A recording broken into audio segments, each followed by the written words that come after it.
Hari ini kita akan meneruskan ya. Ini judulnya tailor made. Saya bukan mengada-ngada mengambil judul ini karena ada hubungannya. Jadi kita lanjutkan dulu. Tailor made itu artinya dijahit khusus ya. Dari etimologi bahasa, dijahit khusus sesuai pesanan atau dibuat khusus sesuai pesanan ya. Ini asal kata dari jahit ya, tailor, nah, tukang jahit. Pada zaman dulu kalau orang mau buat pakaian, dia harus fitting, nggak seperti sekarang bisa fabrifikasi, artinya bisa membuat baju dengan jumlah ribuan dalam satu ketika. Dahulu nggak bisa, bahannya saja sukar dibuat, pewarnaannya sukar. Ya, waktu kita belajar dahulu mengenai perempuan yang sakit pendarahan 12 tahun, kita tahu untuk warna ungu, kenapa hanya dipunyai orang kaya? Karena warna ungu itu dari mana? Dari kerang-kerangan yang membutuhkan puluhan ribu untuk mewarnai satu pakaian saja. Jadi kalau dikatakan tailor made ya, tentunya penjahit, apalagi kalau penjahit memiliki bahan yang luar biasa, tentunya nggak mudah. Nah, kenapa saya pakai kata tailor made ya? Bapak, Ibu, Saudara, kita belajar. Dari pertama ada perkataan jubah maha indah. Jubah maha indah. Dari sini saja harusnya kita curiga ya. Ketonit pasim ya. Saya mundur sedikit ya. Bahasa yang ditulis adalah ketonit pasim. Ini sebenarnya bukan jubah maha indah. Banyak orang mengatakan, wah ini penuh warna-warni. Padahal kalau diterjemahkan, itu jubah kerajaan. Jadi diduga dipakai kata-kata jubah maha indah untuk menjelaskan yang saat itu tidak ada kosakatanya, artinya jubah kerajaan, royal garment, atau royal robe. Jadi untuk menggambarkan sesuatu yang indah hanya dipakai orang-orang khusus. Nah, jubah maha indah atau ketonit pasim, pemberian Yakub pada Yusuf ya, sebenarnya adalah sebuah nubuatan. Ingat ya, kata nubuat itu pada zaman ini sudah jadi remeh, jadi kehilangan maknanya. Ketika orang menubuatkan, oh kamu akan ke sini, oh kamu akan ke situ. Nggak tahu ya pada zaman karismatik ketika banyak pengusaha jadi hamba Tuhan dan mereka nggak mau belajar, maka terjadi penyimpangan makna. Ya, harusnya nubuat itu sesuatu yang besar. Tuhan ingin berbicara sesuatu yang besar, jadi remeh. Jadi seperti cenayang, jadi seperti paranormal, jadi seperti dukun, Bapak Ibu Saudara. Padahal pada zaman perjanjian lama ini agung ya apa namanya diberikan, disampaikan oleh Tuhan kepada seorang nabi, dia akan apa? Menyampaikan kepada umat yang dituju. Nah, menurut saya ya, jubah maha indah pemberian Yakub pada Yusuf sebenarnya adalah sebuah nubuatan kepada Yusuf atau pakai bahasa karismatik. Ini sebuah spiritual act tanpa Yusuf sadari tentunya menerimanya. Mereka menganggap apa pemberian ini karena papanya Yakub cinta kepada Yusuf. Yakub sayang pada Yusuf, maka diberikan jubah kerajaan atau royal garment ya. Saya garis bawah ini karena ini sangat penting. Buat saya ini spiritual act. Ada banyak nabi-nabi di dalam perjanjian lama yang spiritual act. Jangan diambil mentah, ditelan begitu saja. Nah, royal agama untuk pada Yusuf apa? Karena kelak dia akan memimpin kerajaan adidaya. Nah, ini saudara. Kelak dia akan memimpin kerajaan adidaya. Adidaya pada zamannya. Mesir itu adidaya pada zamannya. Kalau zaman ini adidayanya siapa? Rusia itu adidaya, saudara. Cina adidaya, Amerika adidaya. Untuk menyelamatkan bangsa-bangsa di dunia. Jadi cerita Yusuf bukan hanya keselamatan. Nanti pada pertemuan berikutnya kita akan ketemu lagi pokok bahasan ini di bulan ini. Ya, untuk menyelamatkan bangsa-bangsa di dunia. Ya tentunya kalau kelaparan jangan mengatakan bahwa oh ini kelaparannya sampai di Asia. Sama sekali tidak. Ya seperti banjir ya banjir Nuh itu ya diduga oleh para ahli Alkitab terjadi memang di wilayah yang luas ya yang bukan seluruh dunia. Ini adidaya untuk bangsa-bangsa di dunia. Ini maksudnya adalah wilayah di sekitar Afrika, Arab dan sekitarnya. Dan khususnya menyelamatkan keluarganya yang kelak akan menjadi bangsa yang besar. Maksud saya adalah Israel. Nah, mulai pokok bahasan ya. Kejadian pasal 39 ayat 20. Lalu Yusuf ditangkap oleh tuannya dan dimasukkan ke dalam penjara, tempat tahanan-tahanan raja dikurung. Demikianlah Yusuf dipenjarakan di sana. Stop dulu, Eris. Kita kan sudah mengerti. Ini sudah kita bahas. Penjara yang dikepalai oleh Potifar bukan penjara biasa. Penjara tempat musuh-musuh raja atau mereka yang dituduh sebagai musuh-musuh raja atau mereka yang difitnah sebagai musuh-musuh raja. Jadi tempat itu bisa jadi ada jenderal angkatan darat, ada panglima angkatan darat, ada panglima angkatan lautnya. Terus kemudian ada menteri pertahanan, ada menteri pertanian, ada menteri perhubungan. Jadi orang-orang yang luar biasa. Nanti dia akan ketemu juru roti dan juru minum. Itu pun mereka mengalami tuduhan dan mereka akan mengalami namanya apa? Pengadilan untuk dapat lepas dari sana ya. Teruskan Eris. Tetapi Tuhan menyertai Yusuf dan melimpahkan kasih setianya kepadanya, dan membuat Yusuf kesayangan bagi kepala penjara itu. Ya, lanjut. Sebab itu kepala penjara mempercayakan semua tahanan dalam penjara itu kepada Yusuf, dan segala pekerjaan yang harus dilakukan di situ dialah yang mengurusnya. Dan kepala penjara tidak mencampuri segala yang dipercayakannya kepada Yusuf, karena Tuhan menyertai dia dan apa yang dikerjakannya dibuat Tuhan berhasil. Ya, kita bahas ya. Bandingkan ayatnya ya. Kejadian 39 ayat 23 dengan bandingkan dengan 39 ayat 2. 39 ayat 23 dalam penjara, 39 ayat 2 di rumah Potifar ya. Tetapi Tuhan menyertai Yusuf dan melimpahkan kasih setianya kepadanya dan membuat kesayangan bagi kepala penjara itu. Nah, bandingkan dengan Kejadian 39 ayat 2. Bandingkan ya, karena ini sejajar. Tetapi Tuhan menyertai Yusuf sehingga ia menjadi seorang yang selalu berhasil dalam pekerjaannya. Kenapa saya bahas ini? Karena banyak orang Kristen, ya banyak hamba-hamba Tuhan, ya tidak meneliti secara dalam firman Tuhan ini sehingga ngomong apa? Apa yang kita kerjakan pasti berhasil. Dan salah satu dari deklarasi yang dilakukan menjelang persembahan ya, maka tinggallah ia di rumah tuannya orang Mesir itu. Kalau kita periksa dalam bahasa Ibrani-nya, itu sungguh indah. Tetapi Tuhan menyertai Yusuf. Tetapi Yahweh menyertai Yusuf. Ya, walaupun kenyataannya Yusuf dibuang saudara-saudaranya dan jauh dari orang tuanya yang dia kasih, bahkan menjadi budak di rumah orang asing, di negeri asing, Yusuf disertai Tuhan. Dari rumah Potifar, kemudian masuk ke dalam penjara, ada satu hal yang tidak hilang di dalam kehidupan Yusuf. Dia disertai Tuhan. Nah, perkataan ini luar biasa. Dan kepala penjara tidak mencampuri segala yang dipercayakannya kepada Yusuf. Karena Tuhan menyertai dia dan apa yang dikerjakannya dibuat Tuhan berhasil. Saudara lihat tulisan warna kuning dan tulisan yang saya blok biru.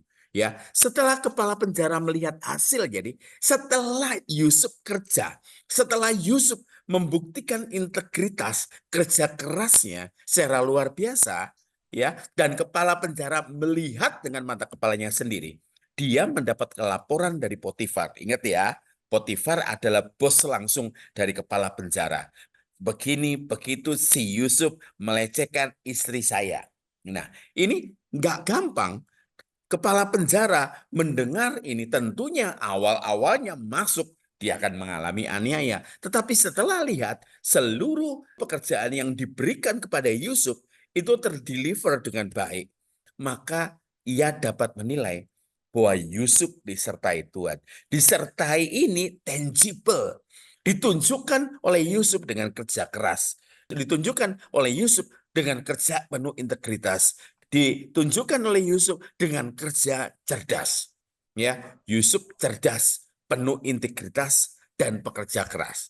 Nah, kalau ayat ini diperkosa dengan banyak hamba Tuhan, menyedihkan sekali. Orang kerja nggak kerja, orang yang malas, orang yang tricky, orang yang nipu. Dan di mimbar-mimbar gereja dikatakan, kamu akan disertai Tuhan dan Tuhan akan membuat pekerjaan kamu berhasil. Lihat ya, Yusuf membuktikan, kepala penjara melihat hasil kerja Yusuf. Itu sebabnya kepala penjara menyerahkan pekerjaan pengaturan manajemen. Ingat, ini bukan penjara biasa. Kalau di Indonesia sekarang, ini penjara tipikor. Di Sukamiskin sana, tempatnya koruptor, tempatnya orang-orang yang punya jabatan di Indonesia dijebloskan ke penjara karena korupsi. Ya, ini penjara bukan karena korupsi aja. Orang-orang yang dituduh punya potensi untuk membahayakan fit out. Tentu tidak mudah. Ini penjara kelas. Penjara penuh orang-orang pinter. Penjara penuh orang-orang berkuasa. Tetapi seluruh pekerjaannya, pekerjaan yang diserahkan dari kepala penjara kepada Yusuf, dikerjakan dengan luar biasa. Dengan tingkat satisfaction-nya 100%. Ya, itu sebabnya ia menyerahkan pekerjaan pengaturan manajemen penjara ke dalam tangannya. Ya, lihat ayat 23. Dan kepala penjara tidak mencampuri segala yang dipercayakannya kepada Yusuf. Berarti kepala penjara remote control, menyerahkan secara luar biasa. Ini loh, lihat kenyataan yang ada, yang sangat menggelisahkan dalam dunia kekristenan. Ketika dikatakan dari mimbar, ya kamu akan disertai, kamu akan diberkati, dan apa yang kamu perbuat pasti berhasil. Tidak mudah, harus menunjukkan kualitas, baru berhak menerima ini semua. Ya, penyertaan Tuhan bukanlah seperti karunia. Kalau karunia itu suka-sukanya Tuhan mau kasih siapa? Orang Kristen kalau ngomong ngawur, banyak ngawur. Ketika ada seorang mahasiswa terjun dari lantai 12 di Universitas Petra Surabaya, wah banyak orang media sosial WA, semua ngomong gimana sih orang tuanya? Nggak sadar kalau si anak bunuh diri karena apa? Depresi. Ya, anaknya Rick Warren itu bunuh diri juga, depresi. Dia tidak bisa kontrol, ya. Anaknya Pak Rasus Sabdono juga depresi, anaknya Gilbert juga depresi. Tidak bisa kontrol dirinya sendiri. Salah satunya menangis 1 harian tanpa bisa kontrol. Orang-orang ngomong ngawur sekali ketika, oh itu lihat, bunuh diri. Kenapa? Jadi seperti itu. Mudah orang-orang Kristen itu memberi stempel. Ya, makanya setiap kata yang kita ucapkan kita akan pertanggungjawabkan. Kalau sekarang bukan hanya kata verbal, kata-kata yang kita tulis. Setiap tulisan yang jempol kita tulis, itu kita pertanggungjawabkan. Ya, ada orang yang membagi mayatnya ketika jatuh dari lantai 12. Ya, nggak mudah. Banyak orang gampang menghakimi. Saya sendiri tidak sejalan secara teologi.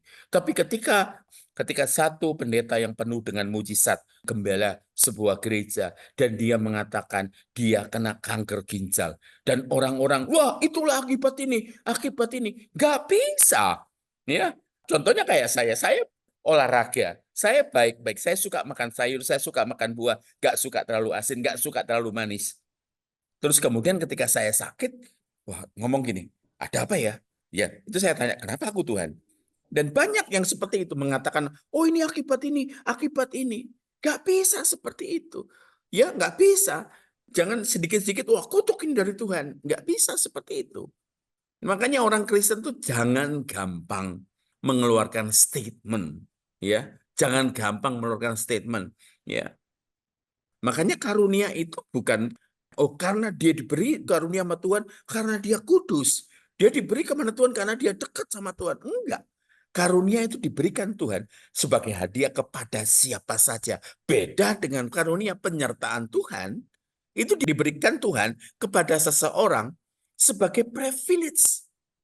Makanya saya lebih senang memakai kata Tuhan sertai daripada kata Tuhan berkati. Penyertaan Tuhan, Immanuel itu luar biasa. Privilege atau hak khusus diberikan Tuhan bagi mereka yang berhak menerimanya. Ya, jangan kita GR merasa wah disertai Tuhan, nggak bisa. Ya, yaitu orang-orang yang hidupnya selaras dengan Tuhan, berkenan kepada Tuhan, selaras ya Kalau kita, Chris tadi main gitar itu di stem, piano di stem, senada nggak dengan Tuhan. Gampang kita nyanyi dengan suasana tertentu kita bisa nangis. Dengan emosi tentu kita bisa nangis. Tetapi menghidupi yang kita nyanyikan, itu luar biasa sukarnya. Makanya sekali lagi saya katakan, penyertaan Tuhan diberikan Tuhan hanya kepada orang yang berhak menerimanya. Jadi kalau sudah disertai Tuhan itu hak istimewa. Ayo katakan amin. Walaupun kamu tinggal di rumah gubuk, tinggal di rumah sederhana, tapi kalau kamu disertai, walaupun mobilmu bagi orang-orang tidak layak pakai, kamu disertai Tuhan. Pak, bagaimana kalau disertai Tuhan? Hidupnya ngawur, ngebut nggak karu-karuan. Itu nggak disertai Tuhan. Beda dengan karunia. Yaitu orang-orang yang hidupnya berkenan.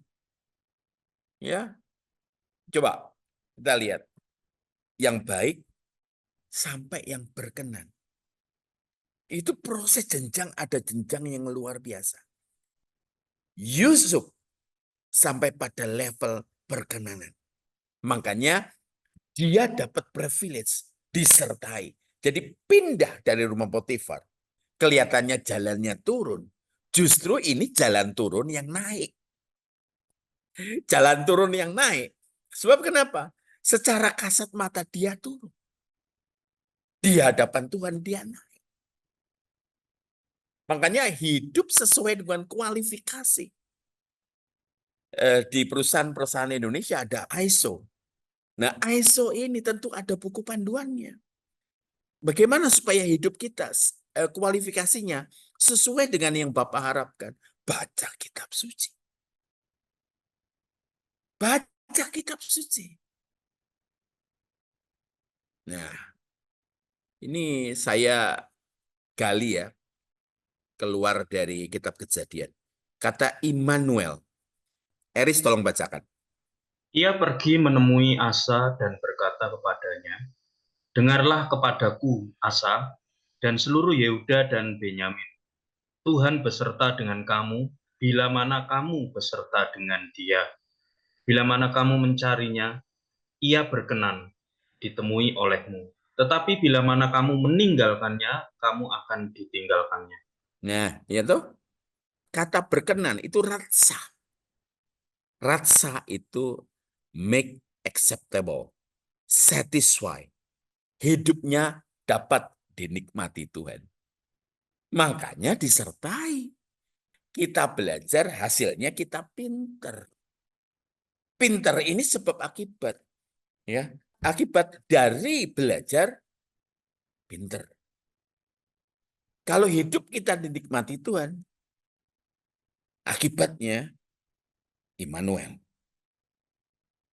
Enak sekali orang berkata Tuhan beserta ya, Tuhan beserta ya. Bagaimana Tuhan beserta?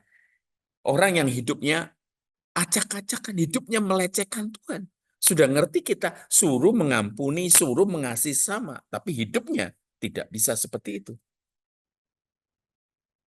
Kalau kita disertai Tuhan, berarti seluruh kepenuhan kuasa Allah ikut menyertai kita. Saya keliling ke berbagai negara. Di Thailand saya ketemu orang Kristen Thailand. Saya katakan, Tuhan ada di mana? Dia nunjuk satu bagian hati. Ya jantung lah ini, kita ngomongnya hati. Saya ketemu orang di Jerman, dia nunjuk yang sama. Saya ketemu orang di Prancis, dia nunjuk sama. Kalau Tuhan yang ada dalam hidup kita, Tuhan yang sama dengan yang ada di surga, kuasanya sama, berarti kepenuhan kuasa Allah ikut menyertai kita. Pahami ini. Berikutnya. Bukan hanya kepenuhan kuasa Allah, termasuk berkat-berkatnya. Keutuhan dari pribadi Allah itu ada bersama kita. Makanya saya lebih senang perkataan Tuhan sertai ya. Kalau kita jalan dengan konglomerat, nggak mungkin kita kelaparan. pasti ada kemudahan. Kalau kita berjalan dengan pencipta langit dan bumi, ngerti ya? Namun ya kata berkat jangan diterjemahkan berkat ini secara fisik, hanya sebagai berkat finansial. Makanya banyak orang menyenangi kata Tuhan berkati ya, karena mengharapkan berkat finansial. Gini, pada zaman Pentakosta, saya termasuk tim pencari fakta sejarah Pentakosta. Zaman Pentakosta, orang-orang rindu dengan Tuhan, minimal ikut pelatihan. Di Malang ada BJ tempat pelatihan. Itu kawah canderi mukanya hamba-hamba Tuhan GPDI sebelum diutus ke ladang pelayanan. Nah, kita ini jadi rusak. Kekristenan jadi rusak. Kenapa? Pada saat karismatik muncul, karena boom sekali. Orang-orang masuk ke gereja luar biasa banyaknya. Ya, tiap minggu ada pertambahan jiwa. Ratusan orang masuk gereja. Jangan kaget pada zaman itu. Gereja-gereja dibuka kemana-mana. Ruko-ruko dihuni oleh gereja-gereja. Dan pokoknya ada tempat yang kosong. Di situ ada gereja. Ya, itu luar biasa. Tahun 60 nggak seperti itu. Tahun 80, 90, boomingnya karismatik. Nah, ini yang terjadi. Karena booming, mereka mengizinkan siapa saja. Saya tidak anti dengan pengusaha-pengusaha yang masuk ke gereja. Ya, untuk apa? Melayani jadi usher. Tapi karena kekurangan orang yang menyampaikan firman Tuhan, mereka tanpa belajar, mereka dikatakan, kamu bawa firman Tuhan. Jangan heran sistem manajemen gereja berubah pada saat itu. Sistem pengaturan yang ada di luar dibawa masuk ke gereja. Dan entertainnya dibawa masuk ke gereja. Bukan gereja masuk ke dalam dunia, tetapi dunia masuk ke dalam gereja. Di sini rusaknya. Karena para pengusaha tersebut tidak belajar firman Tuhan. Maka targetnya adalah sekedar banyak orang. Makanya saya katakan, kalau membuat gereja banyak dalam jumlah itu mudah. Tetapi membuat orang-orang dalam gereja mengalami keserupaan dengan Tuhan. Dan kemudian masuk ke langit baru bumi baru yaitu surga. Itu perkara sulit. Saya khawatir nanti kita akan temukan gereja mega church yang luar biasa. Yang luar biasa dalam jumlah, luar biasa dalam fasilitas. Jemaatnya minim yang masuk ke surga. Biar bagaimanapun Alkitab tidak pernah merubah bahwa masuk surga itu sulit dan punya kualifikasi tertentu. Kita akan dihakimi menurut apa? Bukan menurut agama kita. Kita akan dihakimi menurut perbuatan.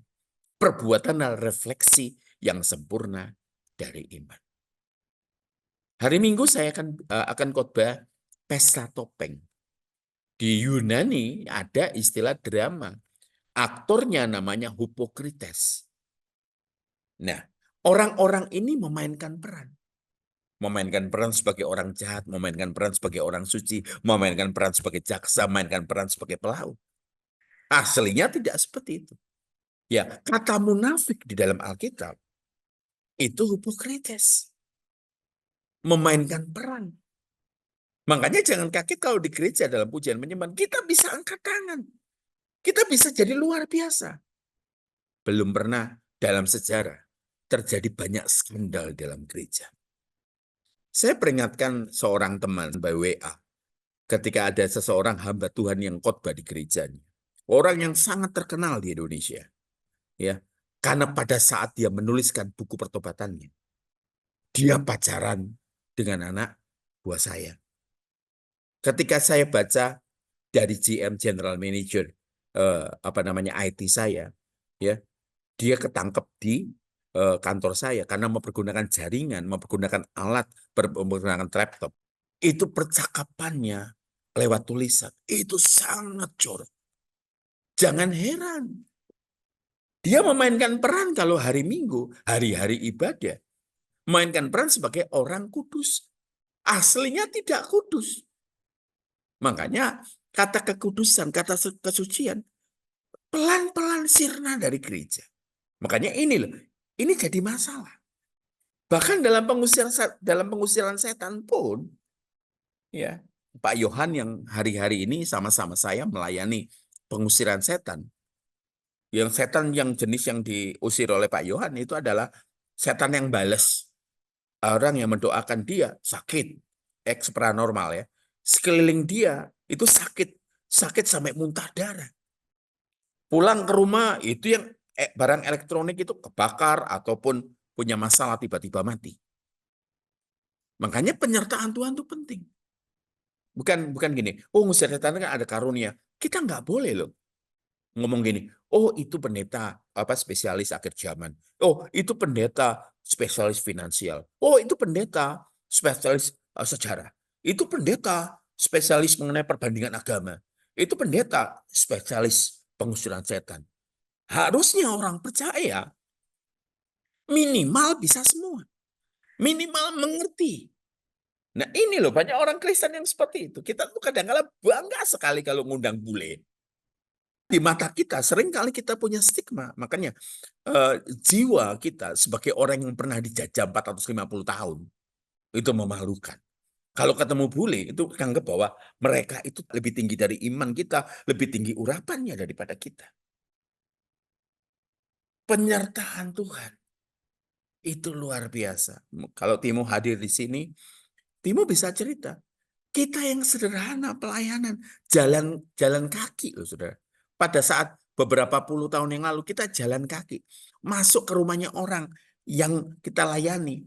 Waktu itu kuasa gelapnya ya betul-betul itu eksorsis. Kalau saudara nonton film Kuasa Gelap, itu lebih dari itu.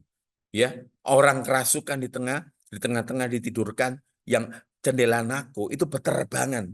Beterbangan, piring itu tanpa ada yang lempar, beterbangan, sendok garpu beterbangan. Ketika kami masuk, orang-orang sederhana puluhan tahun lalu, ya jalan kaki. Saya masih punya sepeda motor sederhana lagi, ya. Ketika apa namanya masuk ke ruangan situ, orang semua kebingungan, semua orang nangis, semua orang saking takutnya ngumpulin seluruh Alkitab yang ada di situ. Ditaruh di sekelilingnya. Saya ketawa, buat apa? Salib itu dikumpulkan semua sampai banyak salib. Ketika kami, saya, Timo, dan beberapa adik rohani, kami masuk. Apa namanya orang yang kerasukan setan itu dari tidur berdiri dan ngelihat kami. Pendeta yang lain, dia sumpah serapai, dilempar tanpa apa, tanpa menyentuh, dilempar piring, dilempar nako.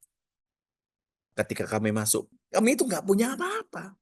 Ketika kami masuk, dia ketakutan luar biasa setannya.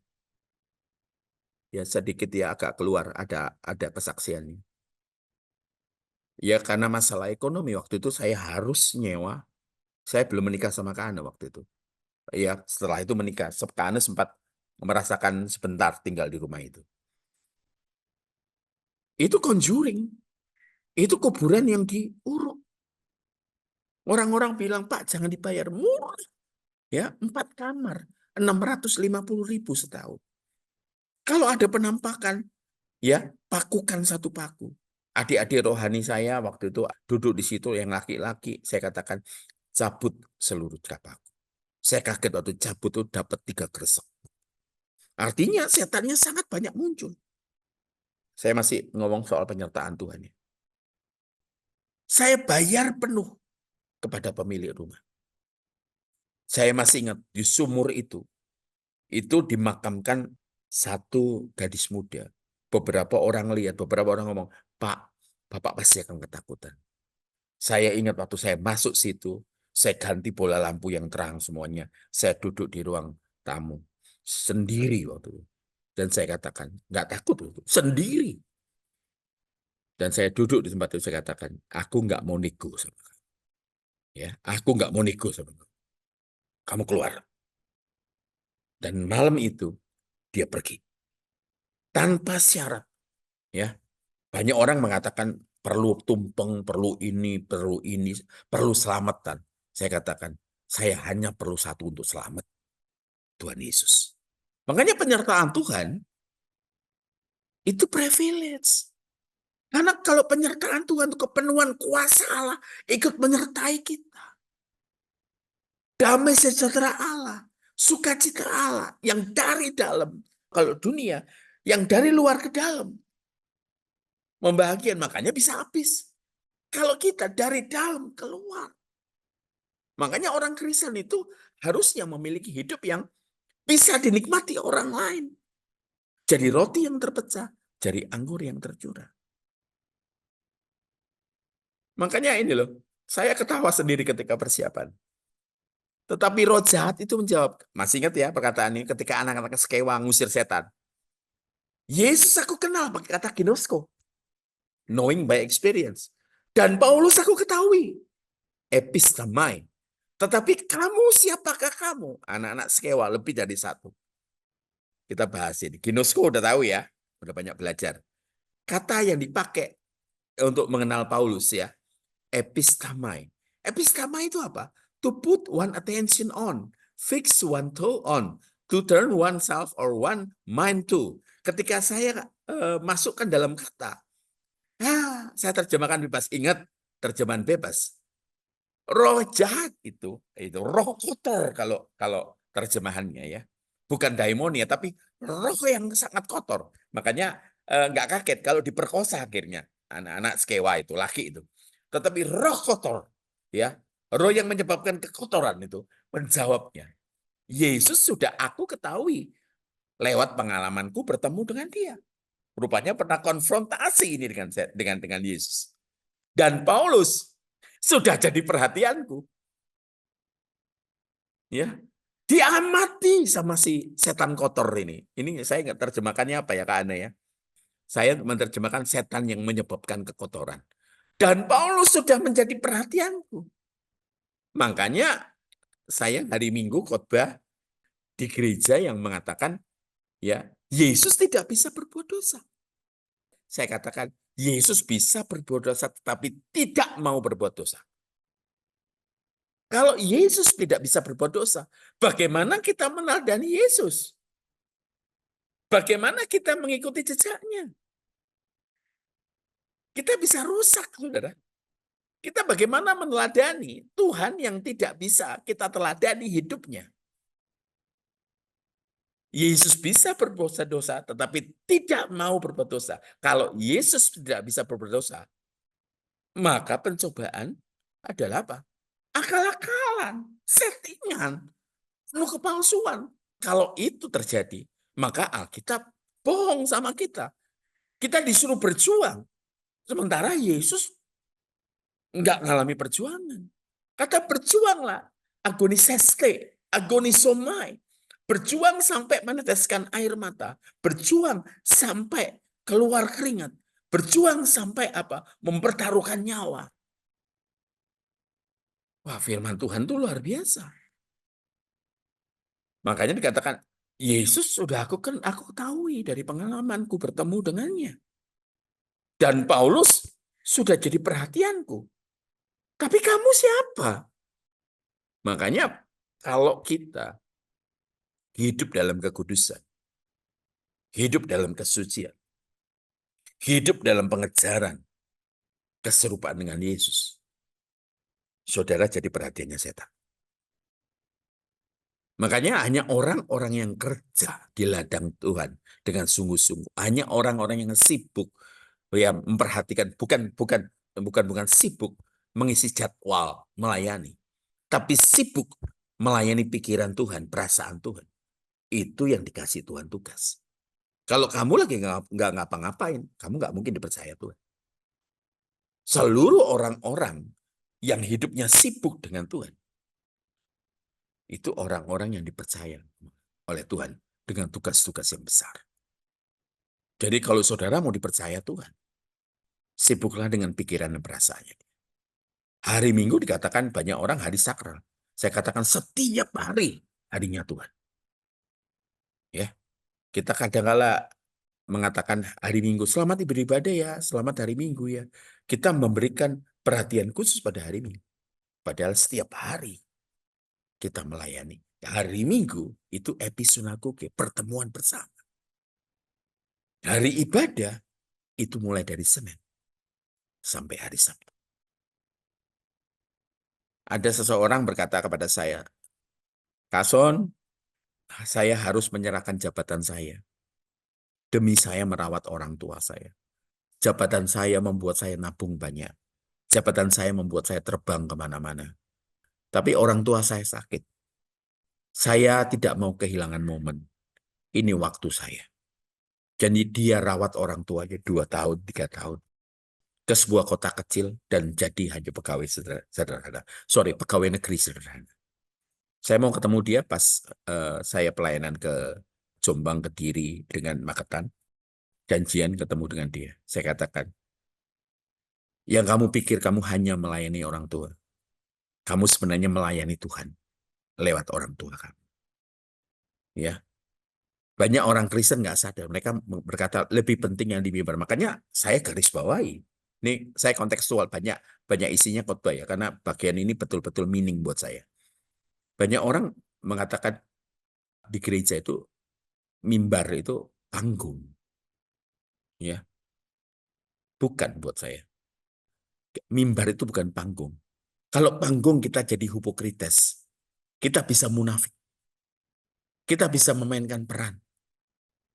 Tapi kalau kita sadari bahwa mimbar itu mezbah, tempat kita berkorban, tempat kita menaikkan hidup kita sampai habis sempurna, terbakar, melayani Tuhan, melayani pikiran dan perasaan dia. Itu arti yang sesungguhnya dari mimbar. Nah, jadi bayangkan kalau setan yang saudara usir, kalau roh jahat yang saudara usir, sampai ngomong apa? Yesus sudah aku ketahui dari pengalamanku bertemu dengan dia. Dan Paulus sudah jadi perhatianku misalnya. Pak Yohan sudah jadi perhatianku. Eris sudah jadi perhatianku. Elnatan sudah jadi perhatianku. Tapi dia noleh ke orang lain. Tapi kamu siapa? Gimana kan roh jahat itu kan? Ya kotor ya. Ya roh yang menyebabkan kekotoran. Tidak dipakai kata daimonia. Baca Eris, minta tolong. Sesudah semuanya itu terjadilah bahwa juru minuman Raja Mesir dan juru rotinya membuat kesalahan terhadap tuannya, Raja Mesir itu. Maka murkalah Firaun kepada kedua pegawai istananya, kepala juru minuman dan kepala juru roti itu. Ia menahan mereka dalam rumah kepala pengawal raja, dalam penjara tempat Yusuf dikurung.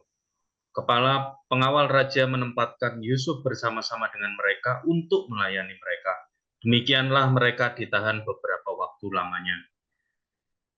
Pada suatu kali bermimpilah mereka keduanya, baik juru minuman maupun juru roti Raja Mesir yang ditahan dalam penjara itu.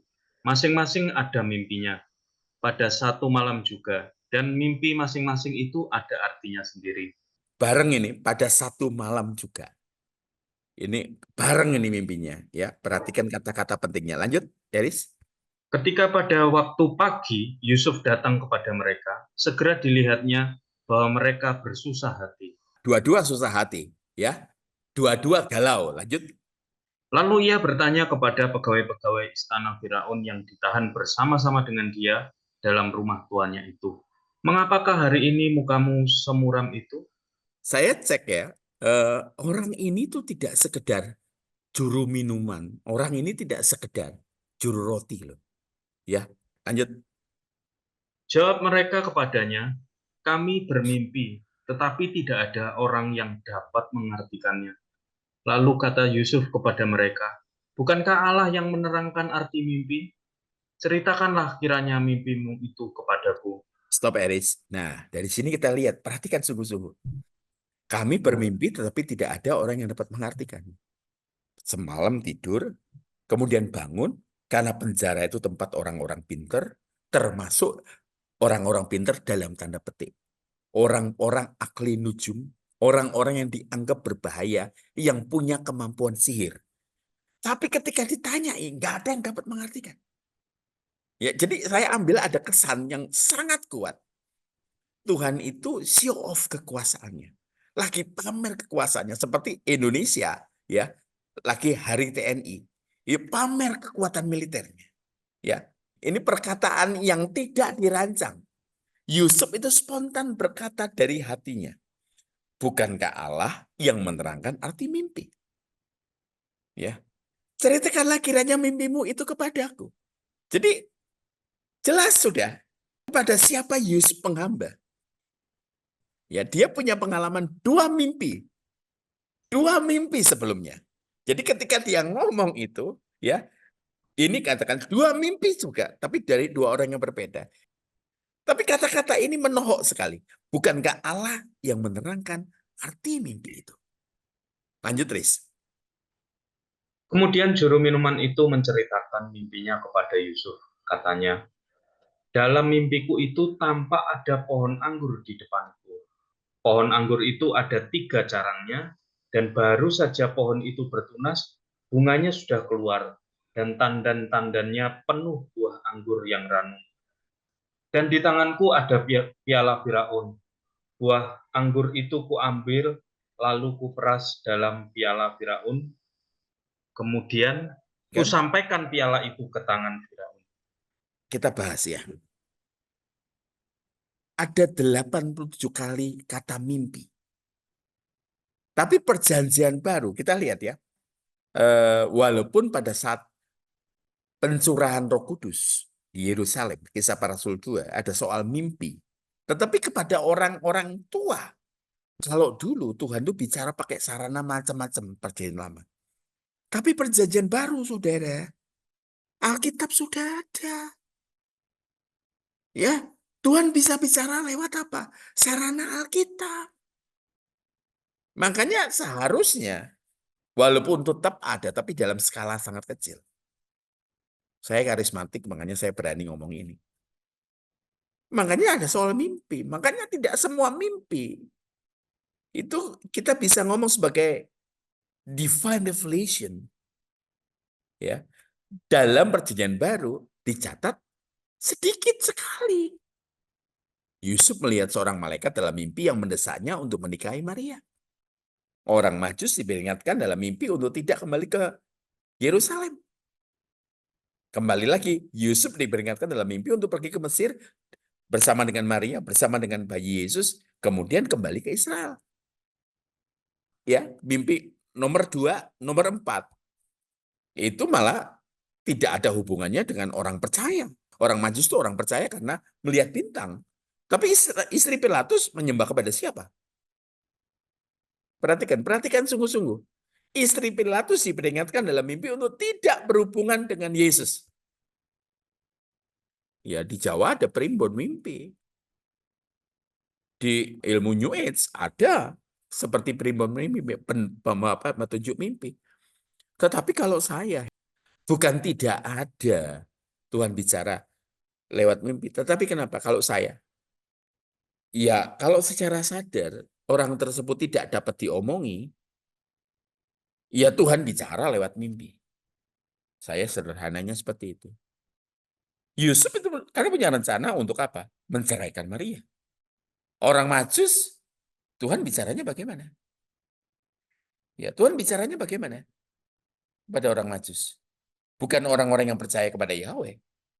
Ya, mereka biasanya dia janji pula untuk kembali ke Herodes, ke Yerusalem. Sesuai janjinya, mencari raja itu, memberitahu Herodes di mana raja itu dilahirkan. Yusuf, ya, bayi Yesus, ya bukan bayi ya, menanya 2 tahun, ya, harusnya ayam tinggal tenang di Bethlehem. Disuruh buru-buru, perhatikan sungguh-sungguh. Istri Pilatus, dia dengar mengenai Yesus, dia dengar mengenai mujizat, dia dengar Yesus sebagai oracle. Tapi dibuat Tuhan gelisah lewat mimpi. Ada pesan untuk diperingatkan dalam mimpi untuk tidak berhubungan dengan Yesus. Jadi Bapak Ibu, buka Alkitabmu. Tuhan bicara. Makanya kalau saya dengar ada pendeta, oh, waduh, ada tempatnya diserang dengan kuasa kegelapan. Halo, kamu nggak baca firman. Baca Alkitab itu, jadi petunjuk hebat. Kita lihat, mimpi Yusuf ya, kalau dari urutan mimpi juru minum, ya, dan juru roti, dan mimpi Firaun. Ini seputar hidupnya Yusuf. Mimpi juru minum. Singkatnya ya, dalam 3 hari akan dikembalikan ke posisi semula atau dibuktikan tidak bersalah. Saya buka ya, kupas ya. Banyak orang dalam tanda petik ngaku nabi, ya, karena saya sering kali bergaul dengan mereka, selalu pakai kata-kata ini, dalam 3 hari, dalam 7 hari, selalu dipakai kata-kata itu. Makanya ya, kalau orang ngomong berkat, itu selalu diambil dari perjanjian lama. Kalau dalam perjanjian baru, itu tidak ada sama sekali yang berkat itu. Makanya ngambil ayat apa dari perjanjian baru untuk hidup berkelimpahan. Bahkan hidup berkelimpahan hari-hari ini jarang dipakai. Karena sudah banyak yang meneriakkan bahwa ini bukan tentang uang. Kata kelimpahan itu. Makanya dalam 3 hari, ya, juru minum akan dikembalikan posisi semula. Dibuktikan tidak bersalah. Tetapi juru minum dapat pesan sponsor dari Yusuf. Coba lihat ya. Yusuf pasti eh, belum lulus ya, jadi remedi ya. Dia pesan gini, tetapi ingatlah kepadaku. Dia pesan. Padahal bagaimana ya, penyertaan Tuhan itu luar biasa. Tapi ini yang masih meleset. Apabila keadaanmu telah baik nanti. Atau kalau kamu sudah kembali ke posisi semula, ingat padaku. Tunjukkanlah rasa terima kasihmu kepadaku. Ingat, padahal itu dia dapat dari Tuhan. Ingat perkataannya, menerjemahkan mimpi itu dari Tuhan. Ya, dari Tuhan dia free. Tapi ketika disampaikan kepada juru minum, dia minta imbalan. Saya masih ingatkan saudara, pembantunya Elisa. Seperti ini juga, minta upah. Yang dikerjakan Elisa, itu 2 kali lipat dari Elia. Seharusnya pembantunya Elisa, itu 4 kali lipat daripada Elia. Harusnya lebih hebat. Tapi karena kuasa yang transaksional, pelayanan yang transaksional, saya agak ngeri ngomong ini. Ada hamba Tuhan yang keliling, doain. Kalau apa? Dia dengar orang tersebut ngalami kesembuhan, ekonominya pulih, dia diberkati. Dia ngomong apa? Ingat, kamu sembuh, kamu sukses, doamu dijawab karena doaku. Ini naif ini.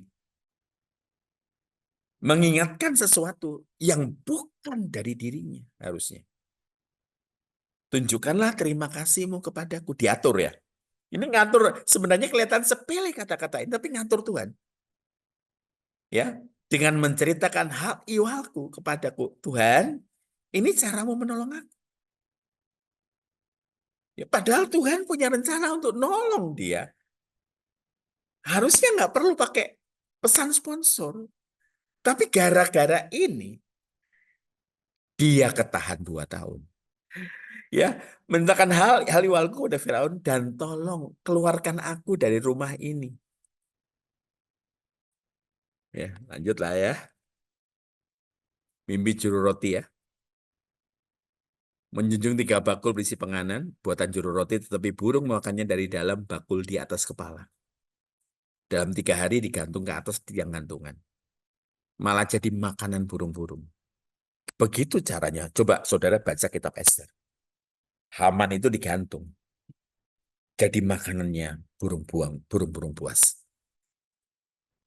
Lanjut ya. Tetapi Yusuf tidaklah diingat. Kejadian 40-23. Karena Yusuf itu sebenarnya sepele ya. Ngatur cara Tuhan menolong dia. Sebenarnya Tuhan pun pakai cara itu. Kalau Yusuf tidak pakai cara menolong Tuhan. Sebenarnya kita berdoa seperti ini. Tuhan harus begini, Tuhan harus begini, Tuhan harus begini. Makanya di gereja di Taiwan yang kami layani, ada satu orang baru, Kristen baru. Dia bilang begini, kalau dia berdoa jadilah kehendakmu. Sampai dia takut. Kenapa? Banyak hal-hal yang terjadi dalam hidupnya. Sampai takut. Sampai teman-teman semua menguatkan hati. Dan minggu kemudian dia kesaksian. Kita itu kadang-kala mengatur Tuhan dengan hidup kita, dengan doa kita. Seakan-akan Tuhan itu nggak ngerti apa-apa. Kita yang ngerti segala-galanya. Tetapi Yusuf tidaklah diingat. 2 tahun loh. Ya, padahal Yusuf itu luar biasa. Mulus kecuali bagian ini. Oleh kepala juru minum itu. Melainkan dilupakannya. Jadi nggak mungkin ya secara nalar sampai juru minum itu lupa. Nggak mungkin. Nggak mungkin presiden kita mau dilantik aja. Orang-orang yang merasa berjasa untuk menaikkan Pak Presiden Prabowo sudah ribut sekarang jabatan. Nah, apalagi ini. Nyawa. Ya, juru minum ini temannya si juru roti. Dan juru roti dihukum dengan digantung. Itu kengerian. Nggak mungkin sampai juru minum lupa jasanya. Tetapi Tuhan izinkan Yusuf mengulang tahun-tahun di dalam penjara. Sampai dia lulus. Ketika keberserahannya luar biasa. Tapi dalam 2 tahun itu, saya duga Yusuf belajar dari orang-orang yang terbaik. Ya, sedikit lagi ya saudara. Yusuf 2 tahun dilupakan kebaikannya oleh juru minum raja. Yusuf belajar langsung praktek. Yusuf learning by doing. Yusuf belajar langsung praktek. Untuk memiliki kasih yang tidak transaksional. Dan itu jelas nampak ketika dia berhadapan dengan saudara-saudaranya yang mengkhianati dia. Ya, dia tidak menjadikan saudara-saudaranya budaknya. Dia tidak mengambil keuntungan. Ya, mengambil keuntungan gimana? Wong dia jadi mangku bumi. Sementara keluarganya sudah miskin, luar biasa miskin. Ingat ya, pada saat kekeringan di Mesir, tanahnya rakyat Mesir itu semuanya akhirnya dibeli oleh siapa? Oleh Firaun. Jadi milik kerajaan. Itu luar biasa. Strategi bisnis yang luar biasa.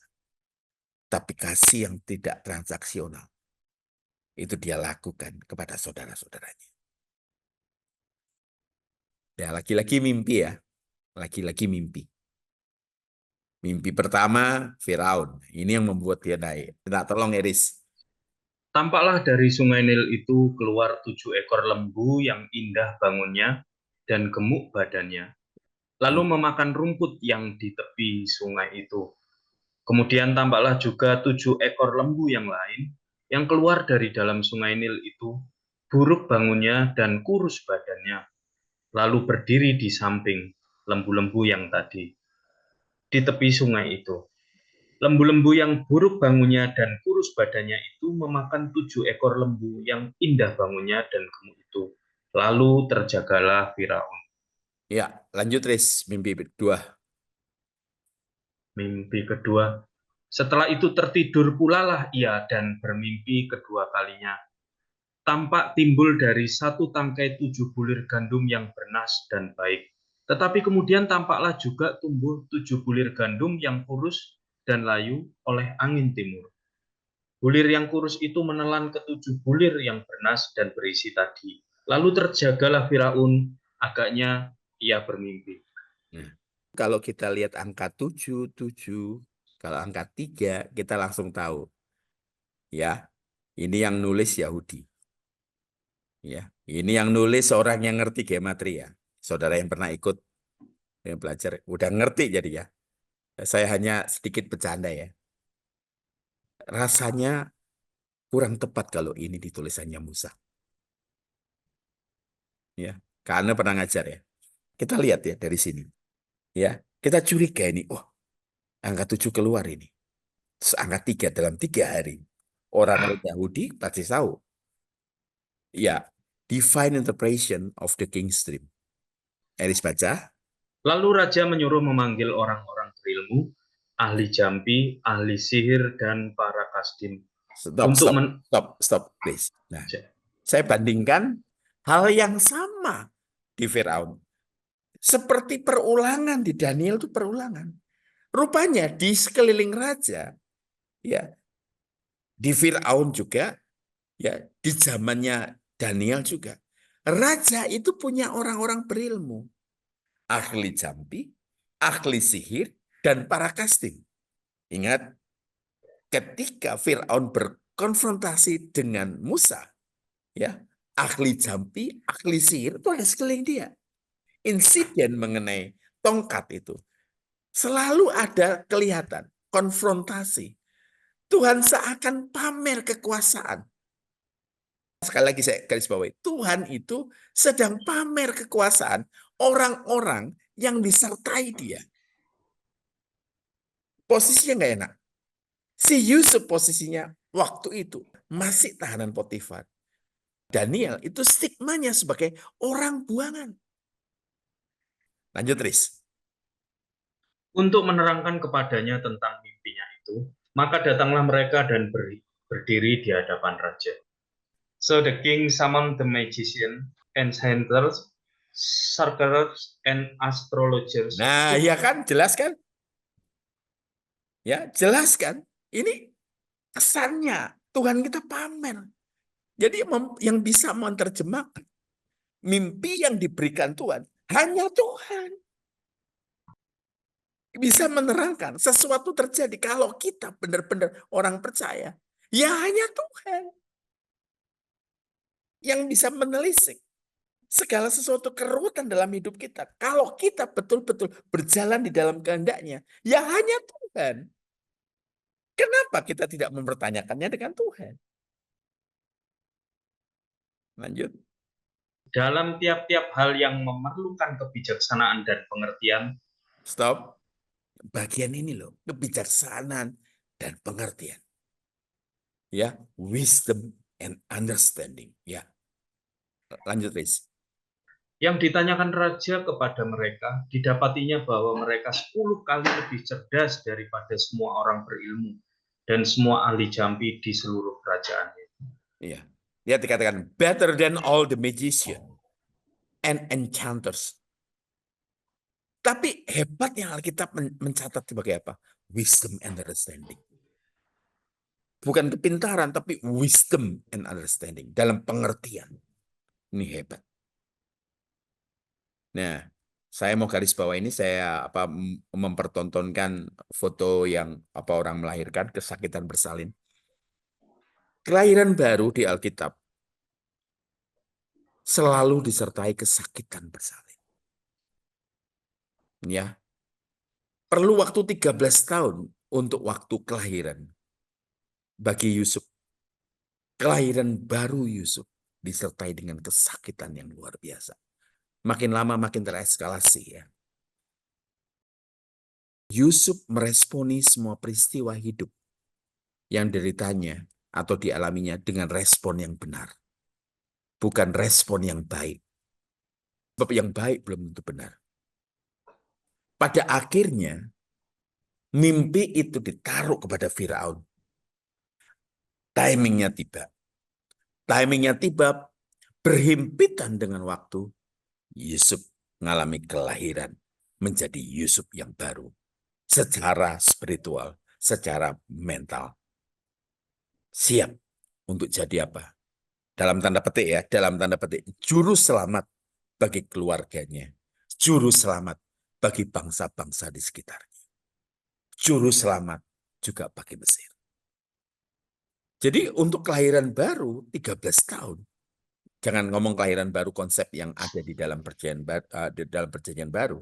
Tapi konsep membentuk Yusuf dari anak papi sampai jadi Yusuf aku bumi 13 tahun. Kalau Yusuf tidak sampai masuk penjara, saya rasa dia tidak punya kelengkapan pengertian manajemen pengaturan negara. Karena di situ penjaranya hebat. Sudah tiba waktu Tuhan bagi Yusuf yang baru tentunya. Seperti yang dinubuatkan. Saya garis bawah ya, nubuat itu bukan penetapan. Kalau Yusuf meleset, Tuhan bisa pakai orang lain. Andai kata, kalau beberapa orang, kalau Yudas tidak mati, kalau tidak mati bunuh diri, entah jadinya apa. Ada daerah yang mungkin jadi rasul, jadi ada gereja namanya Rasul Yudas. Saya berandai-andai, ini luar biasa, ya. Sampai istilahnya Petrus dilahirkan baru. Jadi pribadi yang sama sekali baru, ya. Paulus dilahirkan baru sampai jadi pribadi. Paulus sampai ngalami buta. Dari Saulus namanya ngalami buta. Orang-orang yang hebat pasti akan mengalami hal-hal yang seperti ini. Selalu disertai kesakitan. Ya, saya rasa saya cukup di sini. Saya akan lanjut pada 2 minggu depan. Ya, silakan Kak Eris. Ya, terima kasih Kak Son malam hari ini sudah mengajar kita bersama. Ya, kita masuk ke sesi tanya jawab. Tadi ada sedikit catatan Kak Son dari saya pada waktu awal-awal Kak Son kasih materi tadi soal keberhasilan. Itu seringkali kan dieksploitasi di mimbar gereja. Setuju. Iya, seringkali kan keberhasilan Yusuf itu kan diidentikan atau penyertaan Tuhan itu sebagai hak prerogatif Allah gitu loh. Jadi memang ada orang-orang tertentu yang ya itu haknya Tuhan menyertai. Nah, terus kemudian diterjemahkan kepada kehidupan beberapa orang yang kelihatannya ya mengalami juga penyertaan Tuhan walaupun hidupnya juga sebenarnya kacau balau ya. Kacau balau secara tanggung jawab secara moral dan lain sebagainya. Itu kan kontradiksi dengan apa yang Yusuf alami. Kalau Kak Son tadi kan bagikan bahwa Yusuf disertai Tuhan karena dia memang punya kapasitas untuk mendapatkan Disertai. privilege itu gitu ya. Iya, punya kapasitas tuh disertai. Jadi kan kurang tepat kalau misalkan Tuhan seenak sendiri aja menentukan siapa yang mau disertai, siapa yang nggak Tuhan disertai. itu Tuhan kan punya nggak bisa punya gitu. Tuhan itu punya tatanan. Banyak orang yang seenaknya sendiri ya. Iya, mereka berkata, ah, kan bisa. Enggak, Tuhan punya tatanan dan Tuhan itu tertib dalam tatanan. Ya, lanjut dari Kak Amos, Eka, Jombang. Kak Son ada yang menarik buat saya. Yusuf mengartikan mimpi itu seperti celing, terus langsung paham atau gimana, Kak Gason? Ya, Atau tentu. seperti dapat bisikan dari Tuhan, mungkin dari bahasa aslinya. Saya pernah ke satu daerah sama Kak Ane. Ya, kalau kalian pernah ke Gua Pindul ya, ke Gunung Kidul. Ada satu batu itu banyak orang pergi ya menyentuhnya. Itu sebenarnya akibat sedimentasi dari beratus tahun jadi batu itu. Ya, saya ketawa kebahak ketika ada satu orang megang batu itu dan apa menggerakkan tangan gitu. Sebenarnya nggak ada apa-apa, tapi dia hanya menggerakkan tangan itu seolah-olah kesetrum batu itu. Nggak seperti itu, Amos. Nggak seperti itu. Tuhan itu Tuhan yang kerja. Kalau Tuhan bicara, Tuhan itu kalau bicara kepada para hamba Tuhan ya, pada hamba Tuhan dengar itu satu dari firman yang dia baca, makanya Roh Kudus itu akan mengeluarkan yang dia baca. Itu perkataan Roh Kudus. Kedua, Roh Kudus itu bicara di sini dengan di sini. Dia bicaranya bukan kering gitu, bukan. Tapi seperti ditanam pelan. Seperti pengertian. Oh, ya, I know. Aku tahu. Nah, sekarang aku tahu. Nah, seperti mendapat pengertian. Bukan seling. Tapi mendapat pengertian. Atau gini, mendapat pemahaman. Makanya butuh duduk, diem, dengar. Kata pemahaman ini luar biasa. Mendapat pemahaman. Itu. Ya. Jadi bukan mendapat bisikan. Ditelisik gitu. Ntar ya, tak telisik ya. Ntar. Tunggu, tunggu waktu. Download dulu. Enggak. Sementara Fir'aun bicara, sementara Nebukadnezar bicara, Daniel mendapat pemahaman. Sementara Fir'aun bicara, Yusuf mendapat pemahaman. Bukan berarti gini. Kalau celing gitu, stop, stop. Sudah dapat aku. Downloadnya cepat. Pakai Starlink. Bukan gitu. Thank you, Kak Son. Thank you. Thank you, Murkati. Tolong ya, jangan apa namanya, jangan ikut menghujat orang tua anak yang terjun dari Petra ya. Jangan ikut-ikutan menghujat. Tolong. Orang tua sudah sedih kehilangan anak. Dihujat ya. Itu karena gangguan jiwa.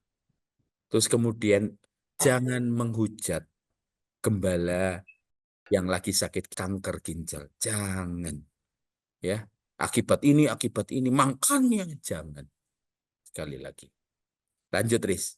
Ya, lanjut Kak Yohan ini. Apakah Yusuf mengerti dan memahami dua mimpi yang dia dapat pada masa mudanya? Nah, ya itu juga pertanyaan saya itu, Pak Yohan. Ya, seiring waktu ya, ketika di penjara, dia belum paham. Dia belum paham, sama sekali belum paham. Ya, ketika dia menjadi Mangkubumi, istilahnya Mangkubumi ya. Oh, samar ya. Tapi ketika kakak-kakaknya datang, the day semuanya reunited. Ketika nubuatan jadi kenyataan. Kapan sih digenapi? Waktu jadi Mangkubumi belum. Waktu jadi orang kedua di Mesir belum. Menjadi kenyataan pada saat apa? Pada saat Fir'aun memberi kereta kencana menjemput orang tuanya dan dibawa ke Mesir. Waktu di Mesir, ingat ya, Yusuf jadi orang kedua. Orang di Mesir, orang pertama disembah, orang kedua Yusuf. Semua orang harus sujud. Pada saat mereka sujud, pada saat hidup mereka bergantung sepenuhnya pada Yusuf. Itu kejadian.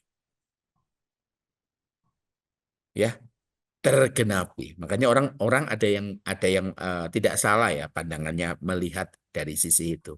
Mengatakan nubuatan tergenapi pada saat ya Yusuf jadi Mangkubumi. Menurut saya belum.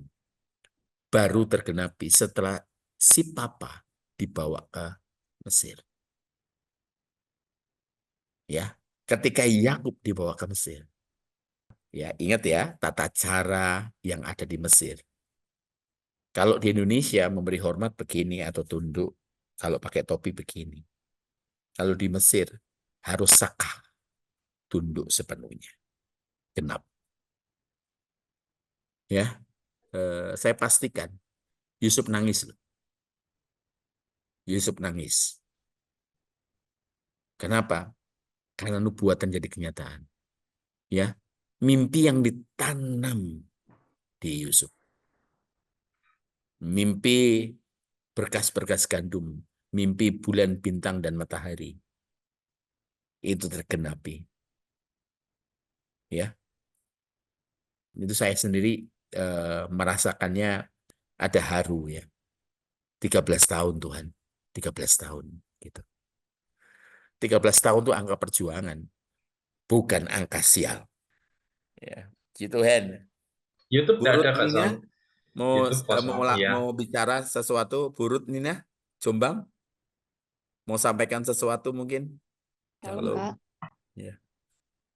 ya jujur pelajaran malam hari ini sangat saya banget gitu ya, saya banget karena ada poin-poin yang tentang cerita Yusuf ini yang sepertinya juga dialami gitu sama suami saya. Jadi sangat diberkati dan saya sangat butuh didoakan, saya sangat butuh didukung dalam doa karena berat jujur buat saya berat. Proses ini luar biasa untuk keluarga saya. Itu saja. Tuhan, Saya nggak bisa ngomong. puji Tuhan, udah Maaf. berkati kita, puji Tuhan. Terima kasih, Bu Ruth. Syukuran tetap. Ya, Ya, sama Kak. Iris, Ada finishnya pertanyaan? Silakan Kak Lindia, langsung aja di Iya. on. Ya, Eh, kalau orang sudah meninggal, ya langsung ya ke rumah Iya. Bapak ya. Hmm, ke tempat tunggu sementara. ya, ke tempat tunggu sementara. Maksudnya sudah tidak ada istilah roh gelandangan atau seperti semacam itulah.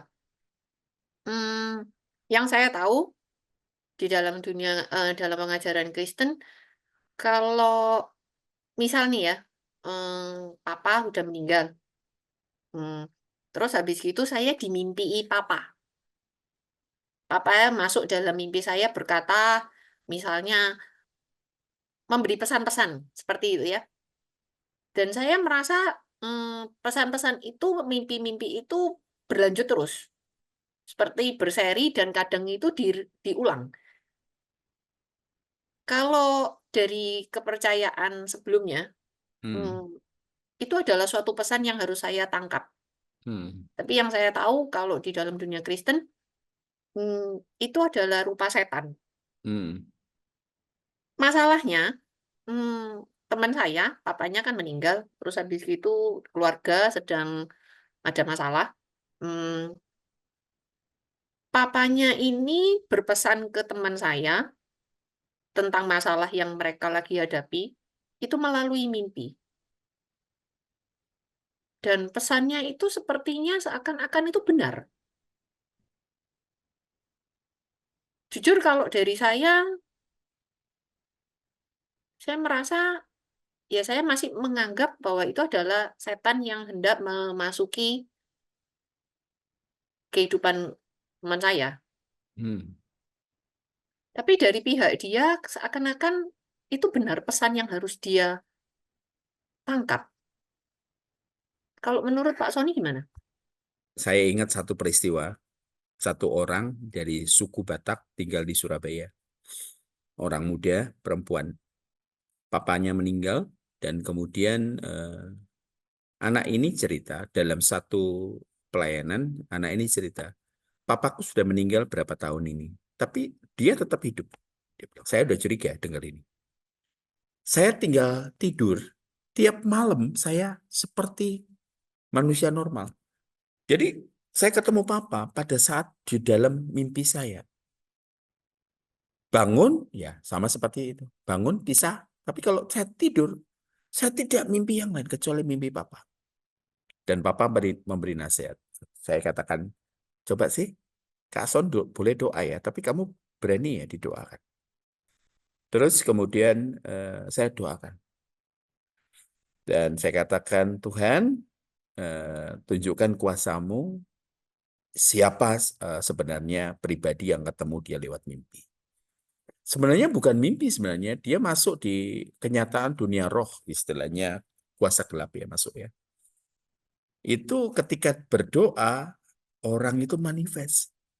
Ya, perempuan ini kukunya panjang-panjang ya, nggak heran ya. Dan kemudian nyerang mata saya.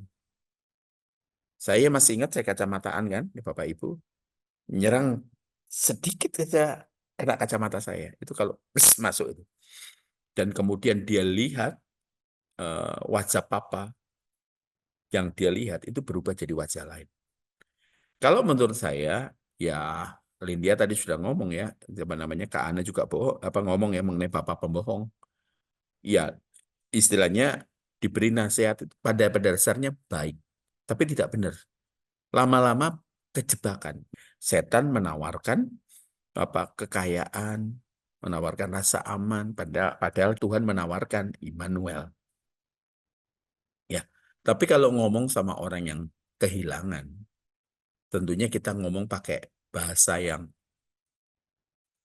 jangan menyakiti istilahnya. Pilih kata-kata yang baik. Ada orang mimpi kayak adik saya sendiri, katakan alam bawah sadarnya masih kangen. Ya, siapa yang nggak kangen? Ibu saya udah meninggal berapa tahun, ya pernah mimpi satu kali. Ya, ada rasa kangen. Ya, di otak saya ada satu tersembunyi memori tentang dia. Ya, itu kadang-kadang terputar. Ketika saya muter lagu oldies gitu ya. Wah, ini lagunya Mami nih. Nah, itu muter malam sadar. Bisa jadi malamnya mimpi. Gitu. Karena ada sesuatu trigger. Otak kita tuh canggih loh. Tapi hati-hati ya, hati-hati. Karena wilayah gitu yang sering kali dikatakan sebagai sesuatu yang wajar bagi orang-orang. Tapi nggak wajar. Sebenarnya bagi kita yang percaya pada Tuhan. Gitu. Makasih Lindia. Itu pertanyaan yang baik. Ya, sudah. Saya rasa sudah selesai. Sepertinya tidak Ya, ada lagi pertanyaan, sudah Kak nggak Son. ada lagi. Ya. Ya, selamat berjuang Bapak Ibu. Selamat berjuang. Gak gampang jadi Kristen, tetapi upahnya luar biasa. Tapi jangan kejar upah ya. Tuhan berkati.